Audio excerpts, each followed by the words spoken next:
Hello दोस्तों यहाँ पर है पास क्लास 10th के मैथ का जो चैप्टर है पहला वास्तविक संख्याएं। ठीक है, तो वास्तविक संख्याएं का जो प्रश्नावली आपका है 1.1, इसी को हम लोग इस वीडियो में हल करने वाले हैं। ठीक है, तो एनसीईआरटी जो बुक है उसी का प्रश्नावली एक है। ठीक है, नया वाला बुक का।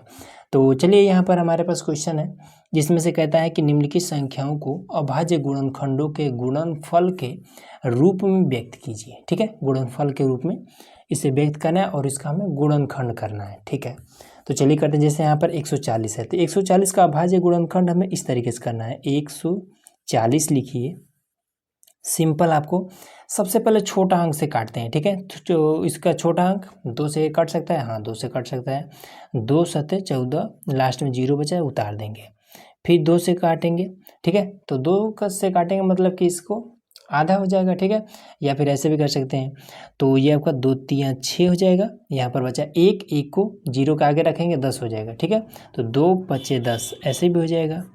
फिर ये अब किसी चीज़ से कट जाएगा तो लास्ट में 5 है, मतलब 5 से ये कट जाएगा। तो 5 से ऐसे, तो 5 सत्ते 35, तो ये आपका 7 बार में कट जाएगा।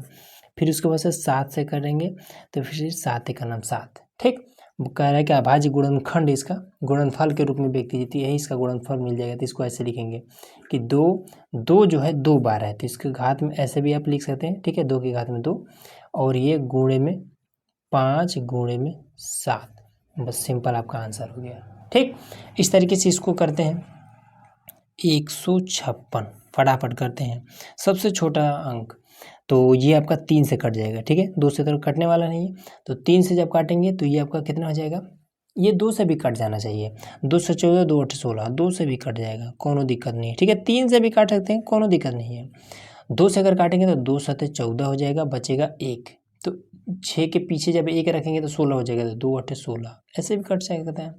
फिर 2 से काटेंगे तो 2 से करेंगे तो ये आपका 2 तियाँ 6 बचा 1, 2 नवा 18। देखिए फिर 3 लाना पड़ेगा, तो देखिए 3 का नाम 3, 3 3 9। अब 13 तो आपका 13 से ही कटेगा, 13 का नाम 13। तो सिंपल यहाँ पर आप लिखिए कि 2 बार है तो यहाँ पर ऐसे लगा दीजिए, और 3 गुणे में 13, सिंपल आपका आंसर।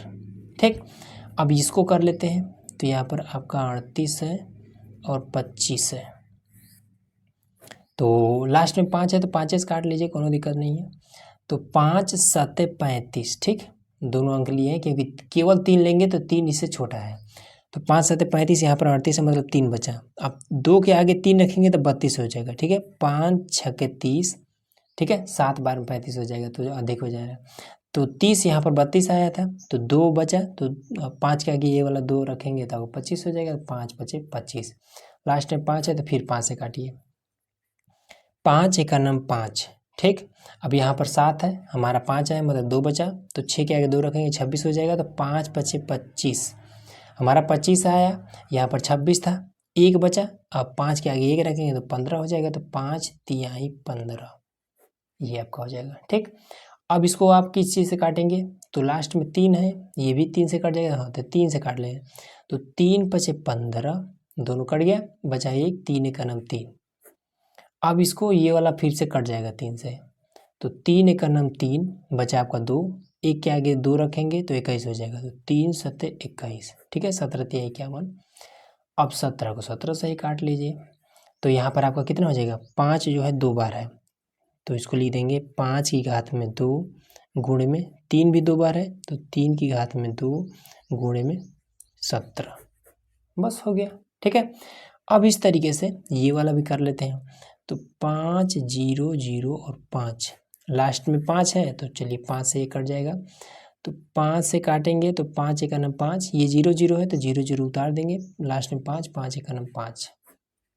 अब ये चीज़ है, क्या 6 से कटेगा, काट करके देख लीजिएगा। ठीक है, तो 6 से अगर करेंगे तो 6 का नाम 6 नहीं होगा। ठीक है, 7 से करेंगे तो हाँ 7 से कट सकता है, तो चलिए 7 से काटें। 7 एक नाम 7, दोनों अंक लेंगे तो यहाँ पर है 10, हमारा 7 है। ठीक है, 7 आया है, 7 एक नाम 7। अब यहाँ पर कितना बचा है, 3 बचा। ठीक है, तो 0 का आगे जब 3 रखेंगे तो कितना हो जाएगा, 30 हो जाएगा यहाँ पर। तो 7 चौका 28, 4 बार में आपका 28 हो जाएगा। ठीक, यहाँ पर 30 था, हमारा 28 आया, मतलब 2 बचा। 1 के आगे 2 रखेंगे 21 हो जाएगा, 7 3 21। ठीक है, अब यहाँ पर ये किस चीज़ से कटेगा, तो ये आपका 143 है, 11 से कट जाएगा। 11 एक का नाम 11, यहाँ पर 14 है, हमारा 11 है, मतलब 3 बचा। अब 3 के आगे 3 रखेंगे, 33 हो जाएगा, 11 3 33, तो 13 से इसको काटेंगे, 13 का नाम 13। अब सिंपल, इसमें कोई भी जोड़ा नहीं है, तो 5 गुणे में 7 गुणे में 11 गुणे में 13, सिंपल आपका आंसर हो जाएगा। ठीक, अब इसको अगर करना होगा तो इसको भी कर लेते हैं। तो 7 4 2 9, अब लास्ट में आपका 9 है। ठीक है, तो इसमें 9 है तो 3 3 का 9, 3 3 का 9, ये 9 से नहीं कटेगा। ठीक है, ये आपका 10 से भी नहीं कटेगा, 11 से भी नहीं, 17 से कट जाएगा ये वाला। ठीक है, इसको हमने ऑलरेडी किया था। तो देखिए 17 चौका 68, 4 बार में आपका 800 हो जाएगा। ठीक है, तो 4 बार में हो जाएगा, तो यहाँ पर 17 चौका, तो 4 यहाँ पर लिख देंगे। अब हमारा आया है 68। ठीक है, 68 और 2 70, यहाँ पर कितना बचेगा, 68 हमारा है, 74 यहाँ पर, मतलब कि 6 बचा है। ठीक है, 2 के आगे 6 रखेंगे, 62 हो जाएगा। ठीक है, 17 चौका 68, ये ज़्यादा हो जाएगा। ठीक है, तो 4 के बजाय 3 से करेंगे, 17 3 51, तो 3 बार में आपका 51, तो आपका कितना बचेगा, यहाँ पर पहले था आपका 2 के आगे हमने 6 रखा, 62 था, हमारा 51 आया है, मतलब कि 9 2 11 बचा। ठीक, अब 9 के आगे 11 जब रखेंगे तो कितना हो जाएगा, 119 हो जाएगा। ठीक है, 9 पहले है, इसके आगे 11 रखेंगे, 119 हो जाएगा। तो 17 7 119, 17 7 में 119। ठीक, अब इसके बाद से ये वाला, ये आपका 19 से कटेगा। ठीक है, तो 19 दूना 38, 19 3 57, 3 बार में तो ज़्यादा हो जाएगा 43 से, तो 19 दूना 38, 2 से काट लेंगे। ठीक है, अब यहाँ पर हमारा है 38। ठीक, और यहाँ पर 43 है, तो मतलब कि 2 3 5 बचा। ठीक, अब 7 के आगे 5 रहेंगे तो 57 हो जाएगा, तो 19 3 57, फिर 23 से काट लेंगे, तो 23 एक 23, बस सिंपल इसको यहाँ पर आप लिख दीजिएगा, आंसर हो जाएगा। ठीक है, अगला देखिए। अब देखिए यहाँ पर हमारा क्वेश्चन नंबर दूसरा, इसमें कहता है कि पूर्णांकों के निम्नलिखित युग्मों के HCF और LCM ज्ञात कीजिए। ठीक है, तथा इसकी जांच कीजिए कि दो संख्याओं का गुणनफल बराबर होता है HCF गुणे LCM का। अब इसका मतलब क्या कह रहा है कि दो संख्याओं का गुणनफल जो है LCM और HCF के बराबर होता है, ये चीज़ इसमें पूछ रहा है। ठीक है, हमें जांच भी करना है ऐसा हमें।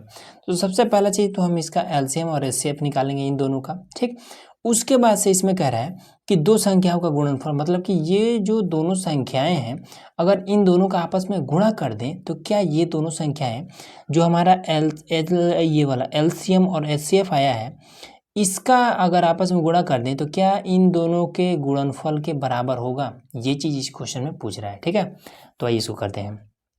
26 का सबसे पहले निकाल लेते हैं, तो 26 का गुणनखंड करेंगे। ठीक है, तो 2 से करेंगे तो 2 एकम 2, 2 3 6, फिर 13 से करेंगे तो 13 एकम 13, मतलब कि इसका आपका कितना आया कि 2 गुणे में आपका 13, ये चीज़ आया। अब 91 का कर लेते हैं, तो सिंपल आपको 91 का कर लेना है, तो इसको हम 7 से काट सकते हैं, हाँ कट जाएगा।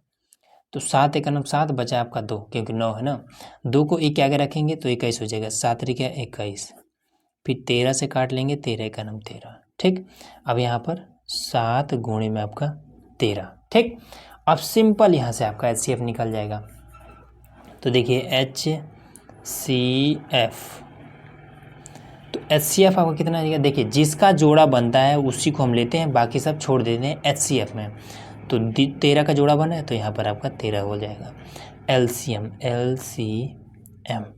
अब LCM में देखिए इसका जोड़ा बन रहा है, तो LCM में क्या होता है कि जिसका जोड़ा बनता है उसको भी लेते हैं, जिसका जोड़ा नहीं बनता है उसको भी लेते हैं। ठीक है, तो हम इसमें क्या कर देंगे, तो इसमें हम ले लेंगे 13 गुणे में 2 है तो यहाँ पर 2 ले लेंगे, 7 है तो गुणे में 7 ले लेंगे। ठीक, अब आइए, अब इतना आ गया तो इसका गुणा है तो गुणा भी कर लेते हैं। ठीक है, 13 दूना 26 गुणे 7, तो ये आपका हो जाएगा। तो चलिए अब इसको करते हैं। ठीक है, लाइटिंग थोड़ा गड़बड़ हो रहा था, तो यहाँ पर आपका हो जाएगा 182। ठीक है, इन दोनों को जोड़ेंगे, 13 14 को गुणा करेंगे तो 182 हो जाएगा। ठीक, अब इसका जांच कर लेते हैं। तो आइए यहीं पर जांच करते हैं। तो इसमें क्या कर रहे हैं कि दो संख्याओं का गुणनफल क्या बराबर होगा HCF और LCM के। ठीक है, तो दोनों संख्या क्या है, 26 है और 91 है। ठीक, तो यहाँ पर हम लिख देंगे कि 26 गुणे में 91 और बराबर में HCF आपका है 13 गुणे LCM 182। ठीक, अब इन दोनों का गुणा कर लेंगे। ठीक है, अब गुणा करके देखेंगे क्या ये दोनों बराबर आ रहे हैं, तो चलिए गुणा करके लिख दे रहे हैं। तो देखिए यहाँ पर हमने गुणा किया है तो ये आपका इतना आ रहा है 23 66। ठीक है, और इसको भी जब हमने गुणा किया तो इतना ही आ रहा है। ठीक, आप लोग चाहें तो करके देख सकते हैं, यही आपका आंसर हो जाएगा। ठीक है, अब आइए इसको भी कर लेते हैं। तो ऐसे ही करना है, इसमें और कुछ करने की ज़रूरत नहीं। ठीक है, सेम इसी तरीके से जैसे यहाँ पर 510 है तो 510 को इस तरीके से आप गुणनखंड करिएगा सबसे पहले। तो 5 से कट जाएगा, 2 से भी कट जाएगा। ठीक है, 2 से काट लेते हैं तो 2 दूना 4 बचा 1, यहाँ पर चला जाएगा 1, 11 हो जाएगा। 2 पचे 10। ठीक है, अब फिर यहाँ पर 11 था हमारा, 10 आया है। अब एक फिर यहाँ पर चला जाएगा तो यहाँ पर 5 बार में। ठीक है, 2 पचे 10। उसके बाद लास्ट में 5 है तो 5 से काट लेंगे तो 5 पचे 25, 5 का नाम 5। उसके बाद से ये आपका 3 से कट जाएगा, 3 का नाम 3 बचा यहाँ पर 2, एक के आगे 2 रखेंगे 21 हो जाएगा। 3 7 21। ठीक है, 17 3 51। उसके बाद से 17 से काट लेंगे एक बार में, ये खत्म। 92 को करते हैं तो 92 का भी कर लेते हैं। तो 2 से काटेंगे तो 2 चौका 8 बचा 1, 2 छः के 12, फिर 2 दूना 4, 2 तीन 6, 23 कटेगा नहीं, 23 का नाम 23। ठीक, अब हमारा HCF बराबर में हो जाएगा। तो सबसे पहले इसको लिख लेते हैं इधर कि 2 गुणे 5 गुणे 3 गुणे 17, फिर यहाँ पर 2 गुणे 2 गुणे फिर यहाँ पर 23। ठीक, यही इसका मिल रहा है जोड़ा। तो HCF इसका 2 हो जाएगा और LCM जो होगा वो 2 तो हो ही करेगा, साथ ही साथ ये 5 और 2, 5 गुणे 2 गुणे 3 और 23, 3 गुणे 23 गुणे और ये 17 भी, इन सभी का गुणा कर देते हैं। ठीक है, तो देख लेते हैं गुणा करने पर कितना आता है। तो देखिए इसको जब गुणा करेंगे तो आपका आ जा रहा है कि 23 और 46 0, ये इतना आ रहा है। ठीक है, अब सिंपल इसको जांच करना है तो जांच लिख देंगे और दोनों संख्याओं का गुणा। ठीक है, उसके बाद से HCF गुणे LCM, तो 510 गुणे में 92, फिर ये आपका 23 46 0 गुणे 2। ठीक, अब इन दोनों गुणा कर लेंगे और इसका, ठीक है, दोनों का जब गुणा करेंगे तो सेम आएगा। ठीक है, करके आप लोग देख लीजिएगा। ठीक है, बस यही आपका आंसर हो जाएगा। अब इसमें आपका बचेगा ये लास्ट वाला। ठीक है, तो लास्ट वाला इजी है, आप लोग कर लीजिएगा। अगला क्वेश्चन बताते हैं। अब देखिए यहाँ पर हमारा तीसरा नंबर क्वेश्चन, इसमें कहता है कि अभाज्य गुणनखंड विधि द्वारा निम्नलिखित पूर्णांकों के HCF और LCM ज्ञात कीजिए। ठीक है, तो कैसे इसको करेंगे, देखिए सिंपल। सबसे पहले 1 2 3 तीन संख्या है जो कि अलग अलग है, एक में ही नहीं है। तो इसको सिंपल देखिए ऐसे करिए, 12 है तो 12 लिखिए, 2 से काटेंगे 6 हो जाएगा, फिर 2 से काटेंगे 3 हो जाएगा, फिर 3 से काटेंगे 1। ठीक है, तो इसको ऐसे लिख लेंगे कि 2 गुणे में 3, यहाँ पर हमने लिख लिया। अब इसको करिए 15 को, एकदम आसान तरीका है ये वाला, इसमें थोड़ा भी कन्फ्यूजन नहीं होगा। ठीक है, अब ये वाला 3 से कट जाएगा, 3 पचे 15। ठीक है, उसके बाद से फिर 5 से कटेगा, 5 का नाम 5, ये भी क्लियर हो गया। उसके बाद से यहाँ पर आपका हो जाता है 21। ठीक है, 21 को भी काट लेते हैं तो 3 7 21। ठीक है, उसके बाद से 7 का नाम 7, ये चीज़ क्लियर हो गया। अब ये वाला आपका यहाँ लिख लेंगे कि 3 गुणे में 5। ठीक है, उसके बाद से ये वाला कि 3 गुणे में 7। ठीक, मन करे तो ऐसे बराबर लगा लीजिएगा। अब इसमें देखिए कि सब में कॉमन क्या है, 3 संख्या है ना, तो 3 होना चाहिए। ठीक है, तो 1 2 3 तीनों में ये वाला चीज़ कॉमन है। ठीक है, जैसे कि यहाँ पर ये दोनों भी कॉमन है तो ये वाला नहीं होगा, ये वाला आपका तीनों में कॉमन होना चाहिए। ठीक, क्योंकि 3 संख्या है, जब 2 संख्या रहेगा तो 2 कॉमन देखेंगे, 3 संख्या रहेगा तो तीनों में कॉमन होना चाहिए। तो ये 3 है, तो इसलिए इसका जो HCF होगा वो 3 हो जाएगा। अब बात रही LCM की, तो LCM आपका देखिए कैसे निकलेगा। तो LCM में क्या होता है, तो ये कॉमन वाला तो साथ में रहबे करेगा 3, उसके साथ ही साथ जो बचा है वो भी रह जाएगा। ठीक है, गुणे में 2 जो कि 2 बार है, और ये वाला 5 गुणे में 5 और गुणे में 7। ठीक है, अब इसके बाद से क्या कर देंगे कि इसका गुणा करके लिख देते हैं, ठीक है। तो 3 दूना 6 दूना 12 5 60, ठीक है, और 7 6 42, 420 हो जाएगा। ये आपका आंसर हो जाएगा, ठीक है। आइए अब इसको देखते हैं। इसमें दिया है 17, ठीक है, हमने कर दिया। 17 17 से ही कटवे करेगा। 23 दिया है तो 23 जो है वो आपका 23 से कटवे करेगा। 29 है, ये 29 29 से ही कटवे करेगा, ठीक है। तो इसमें HCF कौन होगा? तो ये जो 1 1 1 बच रहा है यही आपका HCF होगा। HCF इसका 1 हो जाएगा। और LCM जो होगा ये हो जाएगा कि 17 गुणे 23 गुणे 29, ये आपका आंसर हो जाएगा, ठीक है। इन तीनों का गुणा कर देंगे, हो जाएगा, ठीक है। अब यहाँ पर आपका आ जाता है, तो चलिए इसको भी लगे हाथों कर ही लेते हैं। 8 है तो 8 को 2 से करेंगे तो 4 हो जाएगा, फिर 2 से करेंगे तो आपका 2 हो जाएगा, फिर 2 से करेंगे तो आपका 1 बचेगा, ठीक है। 9 है तो 9 को कर देंगे तो 3 3 9 हो जाएगा, फिर 3 1 9 3 हो जाएगा। 25 बचा है, यहाँ पर कर लेते हैं, ठीक है। स्पेस का हम इसलिए कर दे रहे हैं। तो 5 5 25, फिर 5 1 9 5, ठीक। अब इसमें देखेंगे कि कौन कॉमन है, तो सबसे पहले इसको लिख लेंगे, यहाँ पर लिख लेते हैं, ठीक है। तो 2 गुणे में 2 गुणे में 2, ठीक है। फिर ये वाला आपका 3 गुणे में 3 और कुछ नहीं, फिर यहाँ पर आपका 5 गुणे में 5, ठीक है। अब सब में 1 1 बच रहे हैं तो गुणे में 1 लिख सकते हैं, कौन दिक्कत नहीं है, ठीक है।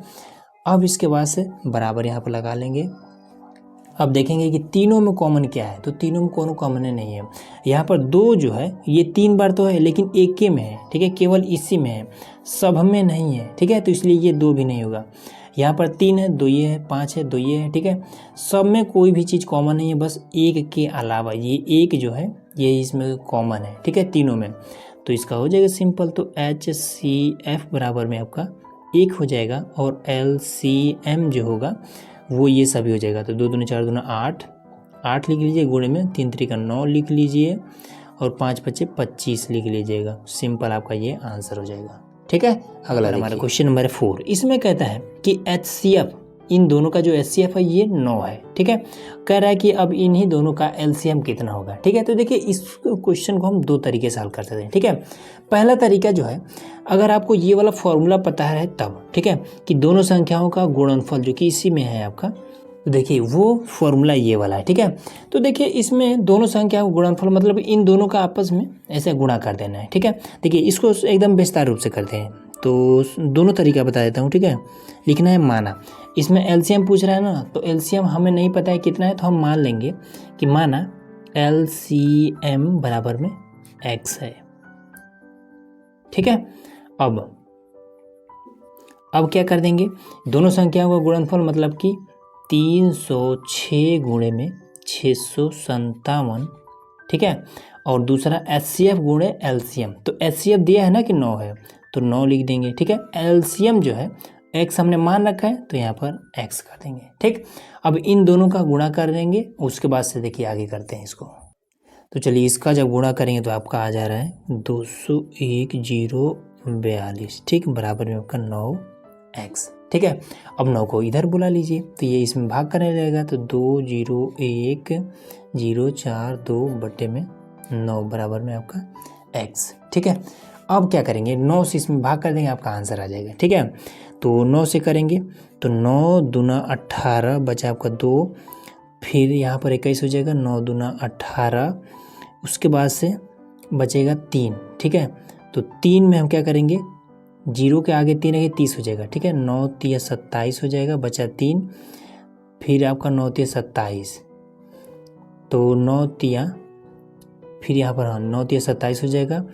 अब उसके बाद से यहाँ पर आपका 34 था, तो 34 हमारा है 27, तो 4 3 7 बचा, ठीक है। तो 2 के आगे 7 रखेंगे, तो 9 8 72 बराबर में x, ठीक है। अगर ये जो हमने डायरेक्ट थोड़ा सा भाग कर दिया, ठीक है, नहीं समझ में आया होगा तो इस तरीके से आप कर सकते हैं, ठीक है। यहाँ पर जैसे कि ऐसे 9 लिख लीजिएगा, सिंपल आपको 201,042 ऐसे करेंगे तो भी आपका इतना ही आंसर आएगा, ठीक है। ये तरीका है। अब देखिए, अब जिन लोगों को ये वाला फॉर्मूला नहीं पता होगा तब कैसे करेंगे, तो इसके लिए मैं आपको दूसरा मेथड बता देता हूँ, ठीक है। तो मेथड दूसरा में आइए। तो देखिए दूसरा मेथड में क्या है कि सिंपल इसका गुणनखंड कर लीजिए, ठीक है। 3 0 6 का गुणनखंड करिए, तो 2 से काटेंगे तो 2 1 2 बचा 1, 2 5 10, 2 3 6, फिर 3 से काटिए, 3 5 15, 3 1 3, फिर 3 से कट जाएगा, 3 1 3, 3 7 21, फिर 17 से काट देंगे, 17 1 17, फिर यहाँ पर 657 को काट लीजिए। तो ये आपका किससे कट जाएगा, 3 से कट जाएगा, हाँ 3 से कट जाएगा, 3 दूना 6, 3 1 3 बचा 2, 3 9 27, फिर ये आपका 3 7 21, 3 3 9, फिर ये अब 73 नहीं कटेगा, ठीक है। इतना हो गया। अब इसके बाद से एलसीएम निकालना है, तो ठीक है इसको सबसे पहले ऐसे लिख लीजिए कि 2 गुणे 3 गुणे 3 गुणे 17, एक लिख लिए, दूसरा लिख लीजिए 3 गुणे 3 गुणे 73, हो गया ना। अब देखिए इसका जोड़ा बन रहा है, इसका जोड़ा बन रहा है, एलसीएम में हमें करना क्या होता है, एलसीएम, ठीक है। एलसीएम में इसका जोड़ा बना है, एक बार 3 लिख लिए, इसका जोड़ा बना है, एक बार 3 लिख लिए, ठीक है। अब जिसका जोड़ा नहीं बना है उसको भी लिख लेते हैं, तो 17 दूना 34, यहाँ पर 34 लिए, इन दोनों का गुणा कर दिया हमने, और ये वाला गुणे में 73। अब इसका आप गुणा करके देखिएगा इतना ही आएगा, ठीक है। बस यही था। तो दोनों मेथड आपके सामने है, जो मन करे वो। अब देखिए यहाँ पर हमारा क्वेश्चन नंबर है 5वां, ठीक है। तो इसमें कह रहा है कि जांच कीजिए कि किसी प्राकृतिक संख्या n के लिए संख्या 6 की घात में n अंक 0 पर समाप्त हो सकती है, ठीक है। अब देखिए इसमें क्या कहता है, ये वाला जो प्रश्न है, बहुत सारे स्टूडेंट एकदम से कंफ्यूज होते हैं, क्वेश्चन है नहीं समझ में आता है कि ये मामला क्या है। तो देखिए सिंपल मैं आपको तरीका बताता हूँ। इसमें कह रहा है कि 6 की घात में, ठीक है, 6 की घात में n है, n कोई प्राकृतिक संख्या का मतलब 1 2 3 4 यही चीज़ होता है, ठीक है। तो कहता है कि अगर हम 6 की घात में कोई संख्या रख दें तो क्या ये 6 आगे चल करके 0 पर समाप्त हो सकता है क्या, ठीक है। मतलब कि 6 की घात में, जैसे कि घात का मतलब ये होता है, जैसे मान लीजिए 2 की घात में अगर हमने 2 कर दिया तो इसका मतलब है कि इसको हम 2 बार इस तरीके से गुणा कर सकते हैं, ठीक है। तो इसका गुणा करेंगे तो ये आपका 4 पर ख़त्म हो जाएगा। उसी तरीके से ये कह रहा है कि 6 की घात में हम कितना भी कोई भी संख्या रख दें तो क्या इसका इस तरीके से गुणा करते जाएंगे तो आगे चल के क्या इसमें ये 0 पर समाप्त हो सकता है, क्या लास्ट में इसके 0 आ सकता है, बस यही चीज़ इसमें कहता है और कुछ भी नहीं, ठीक है। तो मैं आपको एक चीज़ बता देता हूँ कि कोई भी चीज़ 0 पर तभी समाप्त होगा जब उसके गुणनखंड में 2 और 5 आएगा, ठीक है। अब आइए इसको मैं जांच करने के लिए बोल रहा है तो इसको हल कर देते हैं। तो 6 की घात 6 का सिंपल आपको गुणनखंड कर देना है, ठीक है। तो 2 से काटेंगे तो 2 3 6, ठीक है, 3 1 3। अब देखिए इसके 6 के गुणनखंड में, ठीक है, कहीं पर भी 2 तो आ रहा है लेकिन 5 नहीं आ रहा है। अब 2 और 5 साथ में जब आएगा तभी ये 0 पर समाप्त होगा। तो इसलिए 6 की घात में कितना भी हम कर लें, कुछ भी लगा लें, तो ये 6 गुणे ऐसा ही आता जाएगा, ठीक है। इसके गुणा में कहीं पर भी आपको 2 तो मिल जाएगा, जैसे मान लीजिए 6 को हम 2 गुणे 3 लिख सकते हैं, ठीक है, लेकिन कहीं पर 5 नहीं मिलेगा। अब 5 जब नहीं मिलेगा तो ये आपका क्या हो जाएगा, कभी भी 0 पर समाप्त नहीं होगा, ठीक है। तो यहाँ पर लिख देंगे कि अतः यह 0 पर समाप्त नहीं होगा।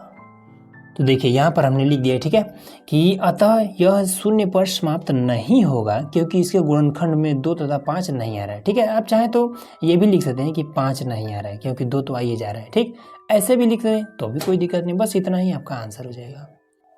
अब देखिए यहाँ पर हमारा क्वेश्चन नंबर 6, इसमें कहता है कि व्याख्या कीजिए कि 7 गुणे 11 गुणे 13 प्लस का 13 और 7 गुणे 6 गुणे 5 गुणे 4 3 2 1, ठीक है, प्लस में 5, ठीक है, भाज्य संख्याएं क्यों हैं। अब देखिए भाज्य और अभाज्य में आपको एक चीज़ पता होना चाहिए कि जिन संख्याओं का गुणनखंड 2 से अधिक होता है वो आपका भाज्य संख्याएं होती हैं, ठीक है। तो चलिए इसमें देखते हैं कि क्या इसका गुणनखंड 2 से अधिक है या फिर नहीं है, ठीक है। तो जैसे यहाँ पर आपका पहला वाला दिया है कि 7 गुणे 11 गुणे 13 प्लस का 13, ठीक। अब देखिए 13 यहाँ भी है, 13 यहाँ भी है, तो हम इसको कॉमन कर सकते हैं क्योंकि इधर का सब गुणे में है। तो यहाँ पर आपका हो जाएगा 13, ठीक। फिर यहाँ पर आपका 7 गुणे 11, ठीक, प्लस में यहाँ जब कॉमन करेंगे तो यहाँ पर कुछ नहीं बचेगा, ठीक है, तो 1 बच जाएगा। अब यहाँ पर 7 गुणे 11, ठीक है, तो 11 7 77, 1 78 हो जाएगा। तो 13 अब गुणे में ही है तो यहाँ पर आपका 78 हो जाएगा, ठीक है, और गुणे में आपका 1, ठीक है, 1 तो हम कहीं पर भी हम यूज कर सकते हैं, ठीक है। तो देखिए इसका गुणनखंड, इस पूरे संख्या का गुणनखंड कितना है, 1 2 3, 3 गुणनखंड है, मतलब ये भाज्य है, ठीक है। यही चीज़ इसमें कह रहा है कि इस पर व्याख्या कीजिए। अब इस पर भी ऐसे ही कर लेते हैं। तो देखिए 7 गुणे 6 गुणे 5 गुणे 4 गुणे 3 गुणे 2 गुणे 1 प्लस का 5, यहाँ पर 5 है, गुणे में यहाँ भी 5 है, तो इसको भी कॉमन कर सकते हैं। तो यहाँ पर आपका हो जाएगा 7 गुणे 6 गुणे 4 गुणे 3 गुणे 2 गुणे 1, और यहाँ से जब कॉमन कर लेंगे तो यहाँ पर 1 बच जाएगा, ठीक है। अब इसमें से क्या कर देंगे कि इन सभी का गुणा कर देंगे, ठीक। तो जब गुणा करेंगे तो 1008 आ रहा था, हमने ऑलरेडी कर रखा है, ठीक है। तो 5 तो आपका 1008, ठीक, और प्लस का ये वाला, प्लस का केवल इसका इतना गुणा करेंगे तो इतना ही आ जाएगा, ठीक है। अब यहाँ पर 5 गुणे में 1008 और इसको जोड़ देते हैं ना, तो ये आपका 9 हो जाएगा, ठीक है, ये कुछ नहीं है। और यहाँ पर आपका गुणे में 1 तो आप लगा ही सकते हैं। तो देखिए इसका भी कितना गुणनखंड है, 1 2 3 गुणनखंड है, इसलिए ये भाज्य है, ठीक है। तो हम इसमें क्या लिख दें, आप लिखना चाहें तो यहाँ पर लिख सकते हैं, ठीक है, कि संख्याओं का गुणनखंड 2 से अधिक है, ठीक है, अतः यह भाज्य संख्या है, तो यहाँ पर लिख दे रहे हैं। तो देखिए यहाँ पर हमने लिख दिया है, ठीक है, कि संख्याओं का गुणनखंड 2 से अधिक है, अतः यह भाज्य संख्या है। बस सिंपल आपका आंसर हो गया। अगला, अब देखिए ये वाला जो प्रश्न है, ठीक है, बहुत ही आसान है, ठीक है, इसमें इतना बड़ा कहानी दे रखा है। कहता है कि किसी खेल के मैदान के चारों ओर एक वृत्ताकार पथ है, ठीक है, इस मैदान का एक चक्कर लगाने में सोनिया को 18 मिनट लगते हैं, जबकि इसी मैदान का चक्कर लगाने में रवि को 12 मिनट लगता है। मान लीजिए वे दोनों एक ही स्थान और एक ही समय पर चलना प्रारंभ करके एक दिशा में चलते हैं, कितने समय बाद वे पुनः प्रारंभिक स्थान पर मिलेंगे, ठीक है, बिल्कुल आसान है। देखिए ऐसा जब कोई भी प्रश्न आ जाए तो सिंपल इसका आपको एलसीएम ले लेना होता है, ठीक है। आइए इसको देखते हैं। तो आइए यहाँ पर हम एलसीएम ले लेते हैं, ठीक है। तो 18 है, तो 18 मिनट सोनिया को लगते हैं, तो 18 का एलसीएम ले लेंगे, ठीक है। तो यहाँ पर आपका 2 से काटेंगे, 2 9 18, 3 से काटेंगे, 3 3 का 9, फिर 3 से काटेंगे, 3 1 9 3, फिर 12 से, तो 12 से काट देंगे तो 2 6 के 12, फिर 2 3 6, फिर 3 1 9 3, ठीक। अब इसमें एलसीएम लेना है, तो एलसीएम लेना है, ठीक है। तो सिंपल आपको लिखना है कि 2, अभी इसके गुणनखंड को लिखिए, ठीक है, 2 गुणे 3 गुणे 3, फिर इसमें का 2 गुणे 3, ठीक। इसका जोड़ा बन रहा है, इसका जोड़ा बन रहा है, तो एलसीएम जो होगा, एलसीएम वो हो जाएगा 2 गुणे, फिर ये आपका 3, फिर इसका और इसका नहीं बना है तो गुणे में 2 गुणे में 3, मतलब कि 2 3 6 2 12 3 36 मिनट लगेंगे, ठीक है। यही आपका आंसर हो जाएगा। तो इस तरीके से ये आपका पूरा प्रश्नावली खत्म हो गया। तो चलिए मिलते हैं नेक्स्ट वीडियो में, जिसमें हम लोग अगला प्रश्नावली हल करने वाले हैं।